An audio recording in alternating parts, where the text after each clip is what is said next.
Okay. Good afternoon, everybody. I hope you all are recovering and doing okay from the craziness which was last week. I felt like I was back in Colorado, not in Texas. So, Except in Colorado, your pipes wouldn't have frozen. Fair enough. So, I hope you guys are recovering. I hope your families and your staff are doing okay. And please let us know what adjustments you need to make as you go through this. As always, here's the agenda. I realize it. I don't know if it got posted this afternoon, but I know when I looked this morning, it still wasn't up. So I apologize for that. It's there. Okay, we had some technical issues. We're still meeting every other week. So here are our dates through March. Probably next week or in the next meeting, we'll update through the end of May, just in that cycle. So here's our discussion items for today. I'm probably going to jump out of order a little bit and let, because Kim Brandon was going to come on and talk about the technical assistance update that she normally does, because we weren't able to have it last time. So that didn't make the agenda when I wrote it. As always, if you have questions, please drop them in the chat and we'll address them as we can.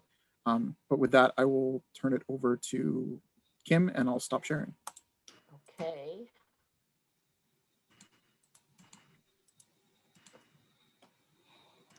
All right, let me see if I can share mine. Can you, it says, you need to give me access to share. It's disabled.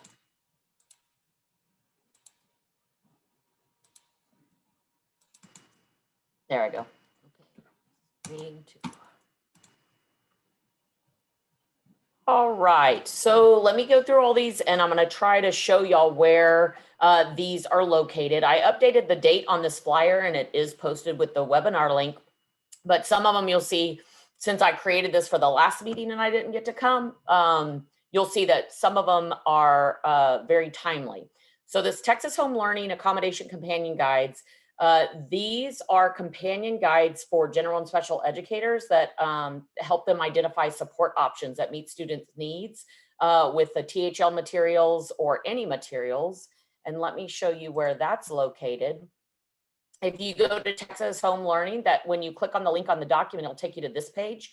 And this just gives you an overview of the resources. They have a pretty cool like little video to explain the documents, and it tells you the features of the companion guides. And then if you go to this side, you will see here are some of the companion guides and more are coming soon.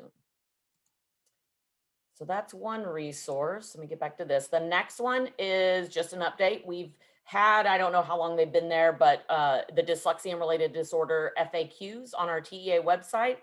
If you click on that link, you can get to them on our TEA dyslexia and related disorders webpage, and you just scroll all the way to the bottom. And here are the frequently asked questions right here. They've just been updated. Before you jump off of that, Kim, yeah. I was just going to mention that document is up and it's accurate, but we're gonna repost it in the next couple of days, highlighting what's new. We failed to do that when we did it this time, so okay.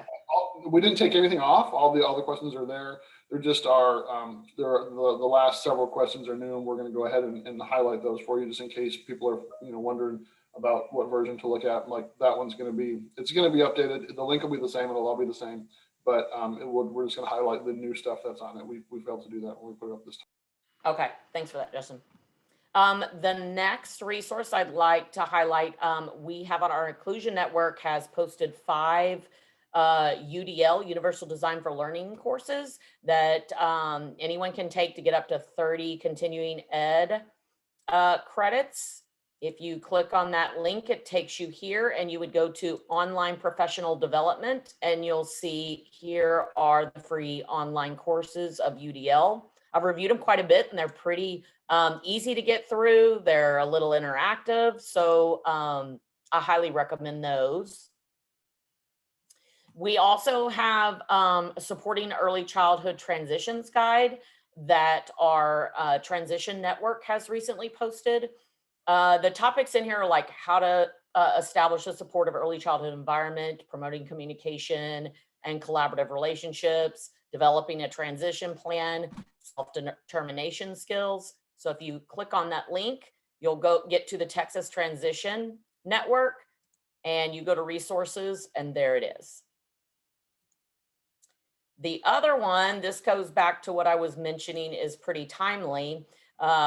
Today by 5, if you have anyone interested in submitting a proposal for the autism conference, then you would click on this link. It's going to take you here to the Texas Autism Conference site, where you can click to submit proposals and upload a proposal video.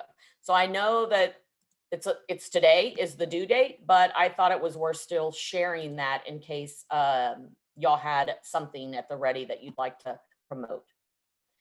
This one's pretty cool too. I thought our Texas CAN network has a new training available, evidence-based practices for the education of students with Down syndromes. And it was actually created in conjunction with parents of children who have Down syndrome.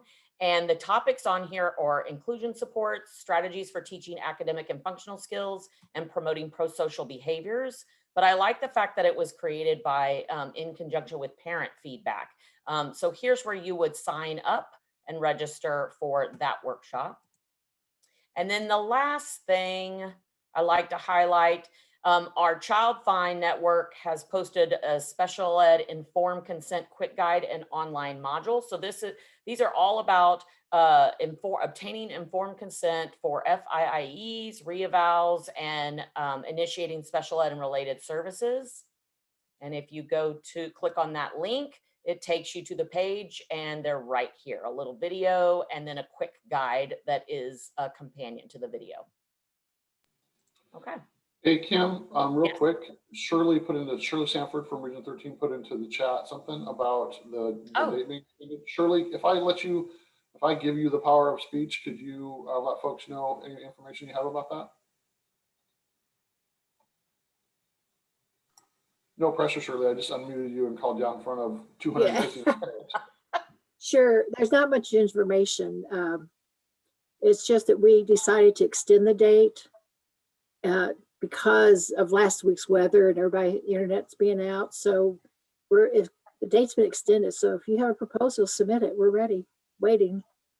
Shirley, do you know when the date was extended to? Because I can pull that document down and update the date on there. Oh, let me check on that for sure, and I'll get back with you. Okay. Okay. Just give us that information, Shirley. Thank you. Get it right to Kim, and we'll make sure we get that updated. Awesome. Yep, will do. Thanks.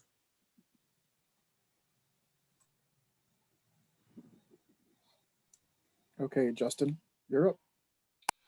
So mine is a quick up and quick down. We've been talking for quite some time about OSEP's requirement that we redo the Procedural Safeguards, Dispute Resolution Handbook, and Parents Guide to the ARD, and that we were going to work with our friends at Region 4 to get those printed, the ARD guides and the Procedural Safeguards printed, and that y'all would have to distribute them. So my hope is that we've been talking about this a long time. Y'all have sort of thought about how you're going to do this and who they're going to get to. We've got the ordering process set. It's going to work just like it always does through your ESC. The thing that's different is you don't need the number for your ARD guides. We have to go with what was already printed this year. So whatever you asked for last summer, you're going to get that again in ARD guides. And Procedural Safeguards is a number that you need to get to your ESC of how many of those you're going to need. So we're gonna we'll be taking those orders. You need to get that information to your ESC by next week, Friday. As you're thinking about who you're going to give these to, it's every kid that's gotten one this school year. So whoever you had to give, or family, sorry, not kid, every family that you've given Procedural Safeguards or ARD guide to this year has to get the new one, and then through the end of the year as well. And we're going to, and I've mentioned before, you're going to have to turn that around pretty quickly and then give us an assurance that you've done it so that we can report that up to OSEP. This definitely was not something that TEA has elected to do at this time of year. It is something we've been directed to do by the feds. So just know that we understand it's problematic and not the best of timing, but we don't have a choice. And that is why we went ahead and are shouldering the cost of printing that stuff, at least those two documents. The Dispute Resolution Guide, our handbook, will be posted.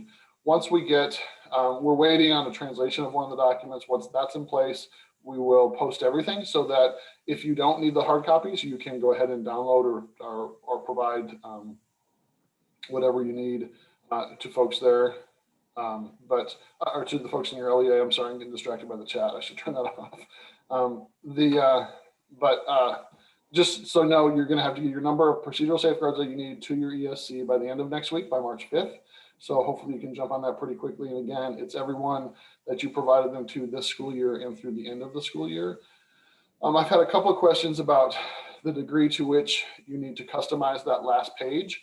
And it won't have the ESC information on it like it typically does already, but you're going to have to go ahead and put your own information there. You can do that however you normally do. You can stick a label on it. You can put another sheet with it, whatever you want to do. That's actually not a requirement. It's not something that we're required to do by federal law or anything. It's just something we've typically always done, and you're probably going to want to continue to do it. It's a good idea. I do see something coming up in chat.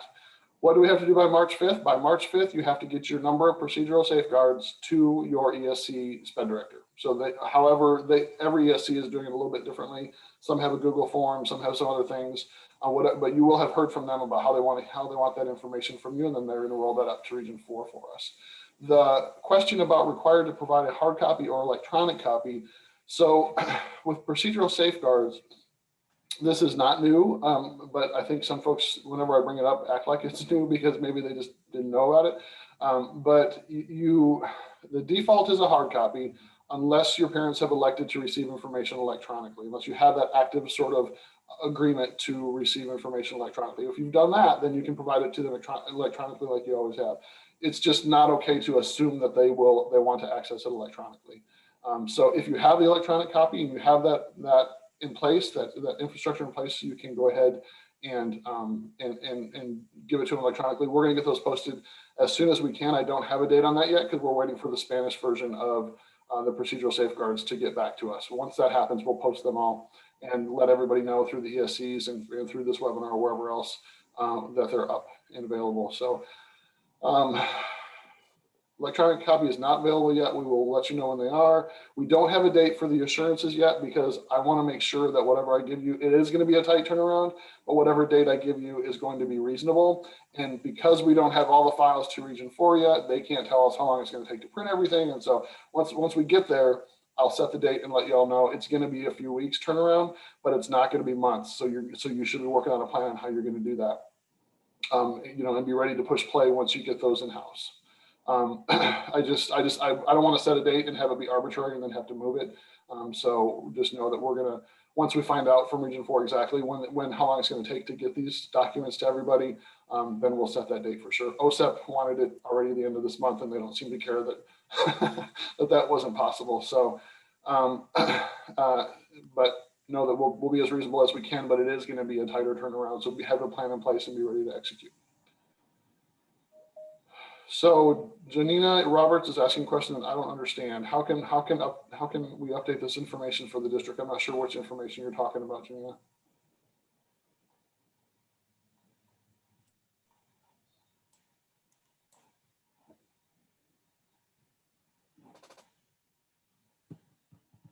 I don't know if she's adding to the chat or not, but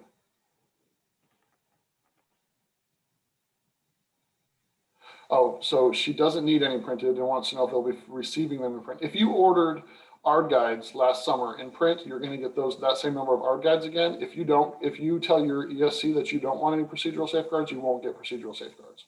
So you'll get whatever you got for ARD guides last summer, you'll get that same quantity again. And then if you didn't, if you don't need any procedural safeguards, just make sure your ESC knows that you don't need any. If you just don't submit something, they're going to hound you because they want to have their spreadsheets all filled out.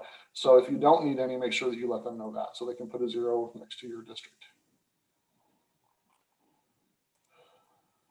Okay, so the question was, we are sending new procedural safeguards to families that have already received them, not families that will receive them once we have the new version. Correct. Yeah. So you know who your families are that have gotten them this year. They need to get the new copy, and then you just need to check out your old copies and use these new ones going forward. So yeah, you don't need to proactively try to find people and give it to them ahead of time. It's just anybody who's already received the old version needs to get the new version, and then you just go forward using the new version from there. I don't think there's a need. Do you suggest just sending one to every student? I don't I don't think you need to, that sounds like that might be a little more confusing than anything for folks. Just from going forward, as you would be giving them out, make sure to give them the new version. That's all I would say.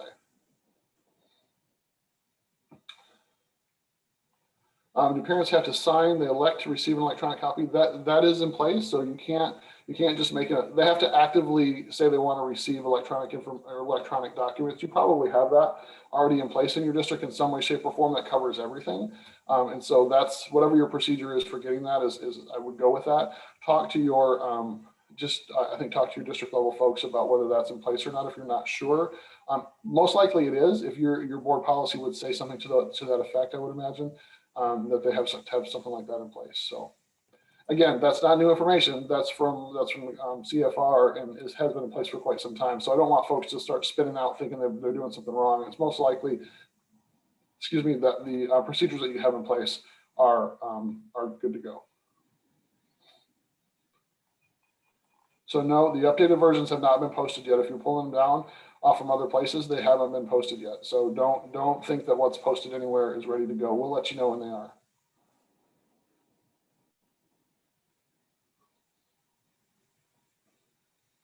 So the next question, is there a link where this requirement is posted to see it firsthand from the agency? There isn't, but that'll be included in the assurance statement. And once that's up and ready for y'all to see and to start doing, we will make sure that everyone knows that it's there. No, you don't have to have a parent sign to say that they received them.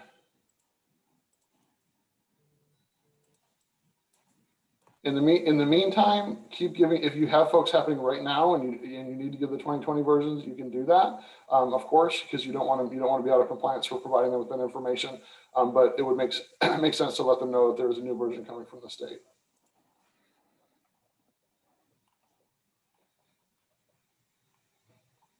What are the assurances for? The assurances, Christy Little asked, what are the assurances for?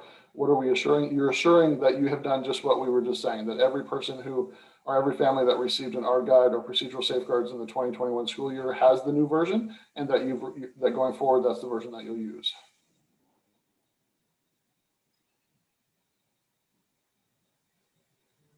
Due to COVID, we have a large portion of students learning virtually. Would the only way to be to get them electronically? Again, you have to have that in place in your district for folks to have elected to receive that information electronically. They may have done that when they sign up for virtual instruction. That may be something that they sign up for as well at the same time, but I'm not sure.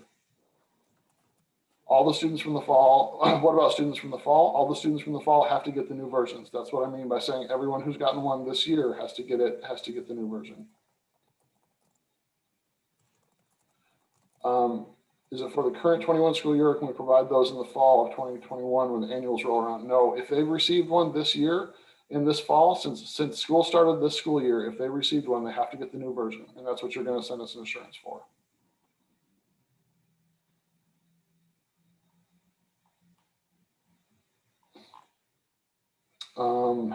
Can we send one copy even if we've had more than one ARD? Yeah, you don't need a copy for every single ARD. You just need to make sure that they have the most up-to-date version.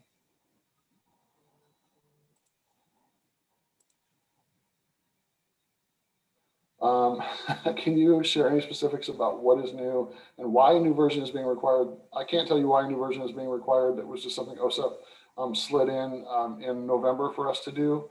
And but we will be providing you with a couple of documents that show you. They're not really meant to show parents. They're not. That wasn't the audience they were developed for. But we will be providing you all with information about what the changes were. So for DNQ students as well, yes, absolutely. If students did not qualify, they were assessed and did not qualify, but they received procedural safeguards, you need to replace those as well.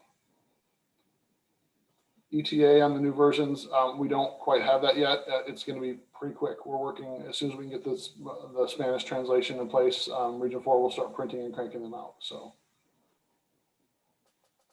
the assurance where will the assurance be? The assurance will be on the legal framework, just like the rest of your assurances are. So can you clarify, April's from Region 10 is asking about, can I clarify the date by which they have to be distributed? They have to be distributed before you can sign the assurance. I haven't set the assurance date yet because I want to make sure that it's reasonable time frame based on when we can deliver them. So I'm sorry that that's muddy, but we don't have the information yet until when they're going to be delivered. And I don't want to just set something arbitrary that is either going to not be reasonable or have to be changed later. So we will be sure to communicate out through all the regular channels when that assurance date is, and that assurance date is the date by which you have to have been distributed. But I'm gonna work hard to make it reasonable. Thank you, Jackie, for that. But it's gonna be a tight turnaround. I'm warning you now. You need to have a plan in place about how you're gonna do this. You need to know who your kids are, who needs them, and how you're gonna get them out. You need to figure that out before you get those boxes in house, because you're gonna have to push play on that plan pretty quickly and get them distributed.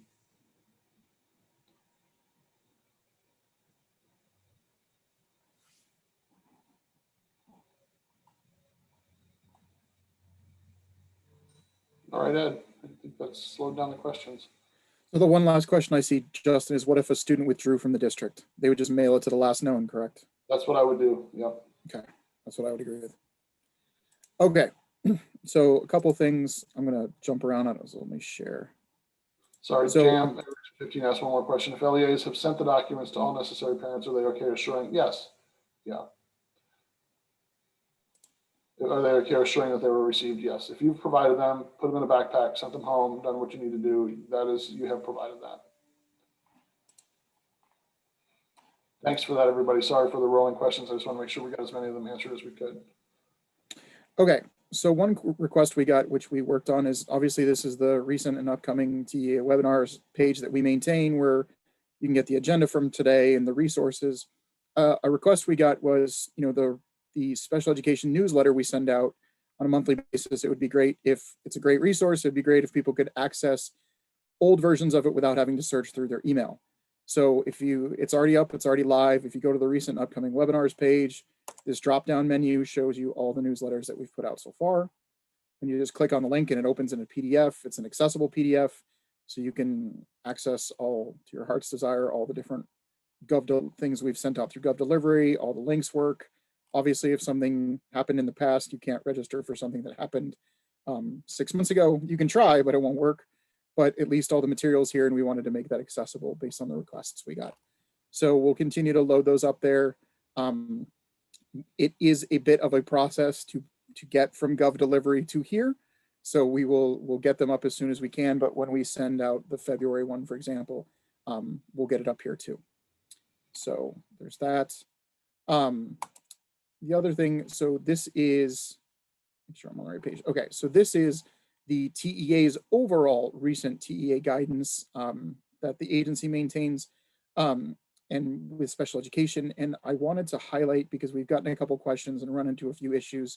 When you go on this page, if you scroll all the way down to this Senate Bill 712 from the last legislative session, this document came out in the fall of 2019 following the previous legislative session, so the 86th legislative session.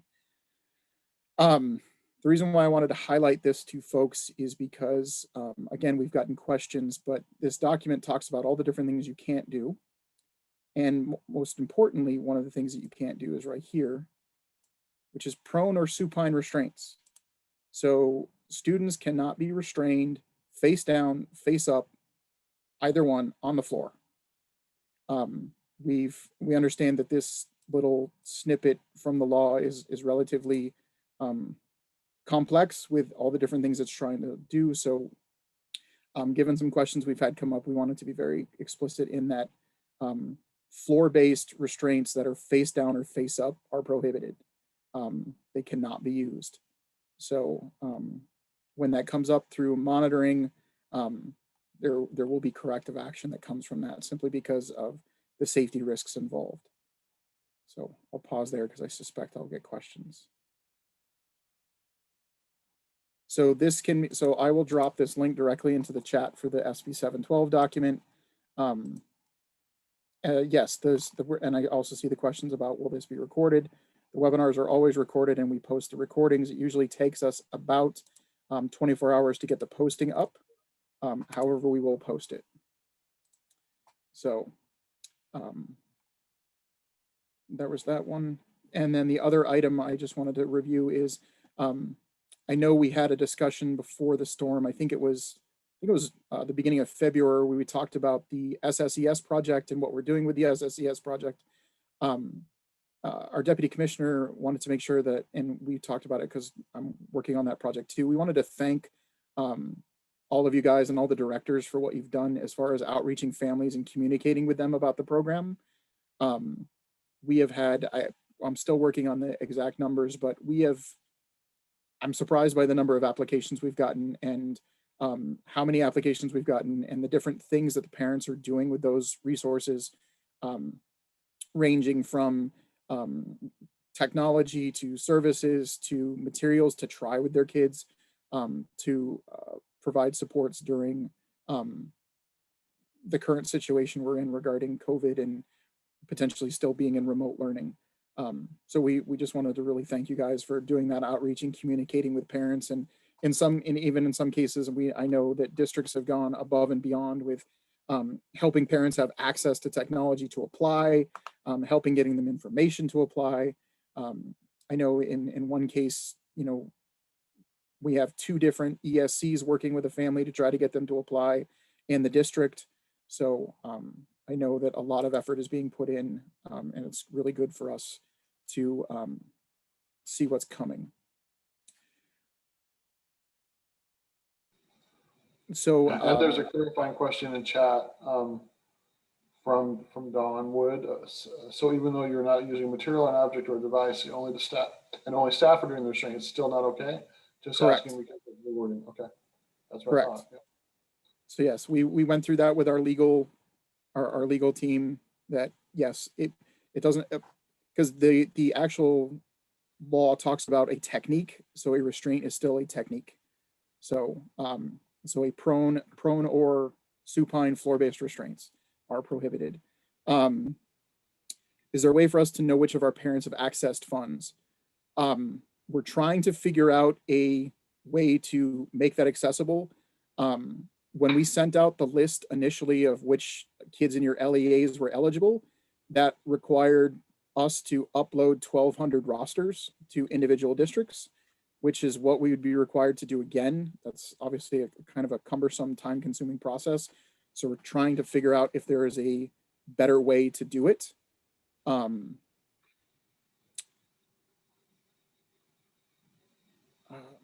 So we're working on it. We're trying to figure out a way to make that more logical. Where can we access the LEA kits? I don't have that link off the top of my head, Julie, but I will drop my email in the chat. If you want to email me, I'll send you that link. I know we sent it out, but I don't have it off the top of my head, and I don't want to hold folks up to me trying to frantically search for it. So and get people sick as I flip through pages. So again, same thing. Are we able to get a list of parents? We're trying to figure out a way to make that both usable to you guys and not overburdened and cumbersome. So and I think those were the main updates I had. The newsletters, SSES, and the restraints. Okay.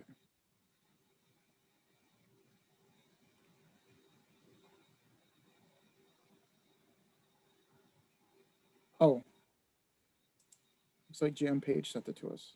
Sent to him. Thank you, Jam. I appreciate it. So that's some of the PowerPoint stuff. But yeah, if you have a question, just let me know and I will get the links out to you guys. And then, yeah, Kelly, I see your question. I think there's an opportunity to help us to help clarify that.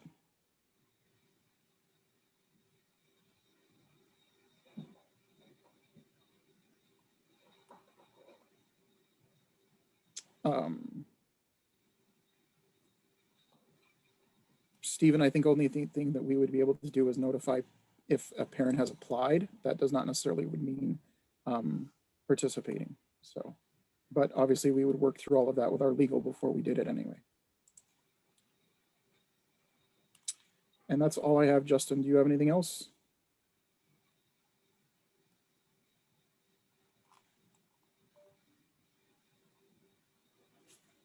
I'm just looking at chat. I think Sandra Duke's question, I think, is for me. So if the student moved, the new district would not be responsible for providing the updated versions.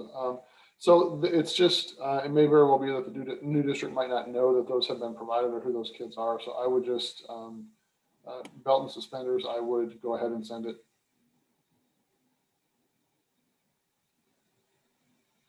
Yes, it's talking about new versions of the procedural safeguards in our guide.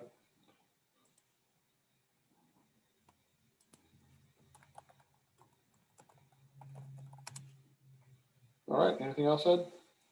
I do not have anything else. All right. Thank you guys. Have a good and safe week. And we'll Thanks, talk in everybody. 2 weeks. See you in a couple weeks.